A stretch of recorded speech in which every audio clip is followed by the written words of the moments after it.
Bonjour à tous, à l'affiche la Zagato Isorivolta est le premier run en public pour la voiture à réaction. Avant cela, sport automobile, découvrez le visage des deux nouveaux champions du monde de F1 et de WRC.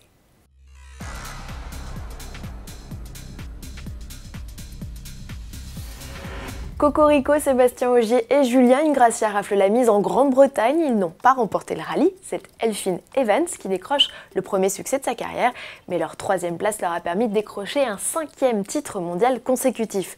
Une performance que jusqu'ici seul Sébastien Loeb, 9 fois champion du monde des rallyes, était parvenu à réaliser. En revanche, Sébastien Ogier et Julien Ingrassia sont les seuls de l'histoire à avoir enchaîné 2 titres avec des constructeurs différents, Volkswagen et Ford M-Sport. Écurie privée qui est aux anges en occupant la première et la 3e place du podium, elle s'empare sur ces terres du titre mondial au nez et à la barbe des constructeurs officiels Hyundai, Citroën et Toyota. C'est la première fois qu'une équipe indépendante d'un constructeur remporte le championnat du monde des rallyes. La saison n'est pas finie pour autant, prochain rendez-vous en Australie le 16 novembre pour l'ultime rallye de la saison 2017. En Formule 1, tous les objectifs étaient braqués sur Lewis Hamilton, éclipsant quelque peu la très belle victoire du jeune Max Verstappen au Mexique, la 3e de sa carrière. Pourtant, le jeune néerlandais a dominé la course de bout en bout.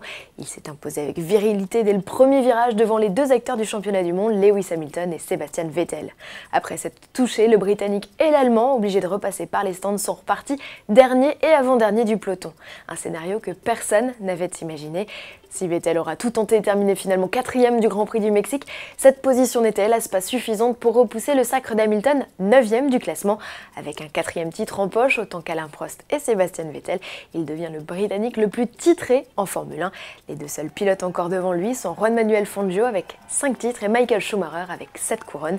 La saison 2018 promet d'être croustillante. En attendant, prochain rendez-vous avec la F1 le 12 novembre au Brésil pour l'avant-dernière manche du championnat du monde.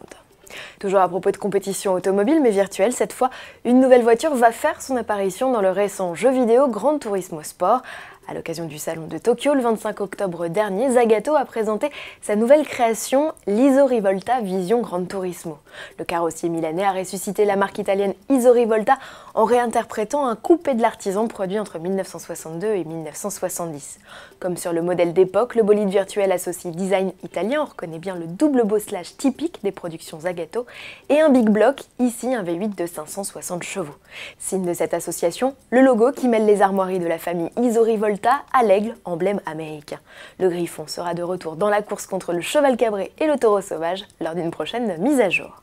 Pour finir, des images de la Bloodhound SSC, la voiture supersonique a effectué son premier run devant 3500 spectateurs le 26 octobre dernier sur une piste de l'aéroport de Newquay en Angleterre.